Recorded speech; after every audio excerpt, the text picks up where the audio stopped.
I've mentioned the Comacchio shipwreck in a couple of these videos, and the reason for that is we've found so many things on this ship. It's amazing. As you can see, we've got a multi-pronged iron fish hook here. We've got 2 ceramic weights, possibly for a fishing net, 2 ceramic oil lamps of the 17 that were found on the Comacchio. There's a pitcher for water or for wine, which was smashed in the storm. We've also got a long-handled saucepan, and there's also a reconstruction here of a wooden pot warmer for keeping food warm, as well as a broken figurine, possibly Priapus, who was like a good luck god for sailors.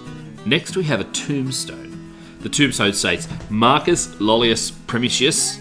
It's from Misenum. It's made of marble, would have been 2nd century AD. This guy was a sailor in the Roman fleet, and the tombstone is by his wife Valeria Primilia, and it records that he was Italian born, therefore he's a Roman citizen, and that he died aged 35, having served in the Navy for 7 years and 10 days.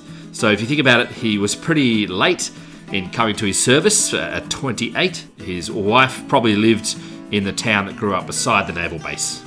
Another tombstone of a sailor. This guy also was in the Roman fleet at Misenum, and it was probably raised by his heir, who was a non-commissioned officer from another warship. This records that the sailor died aged 30, and he was originally from the Roman province of Asia, which is roughly Western Turkey today.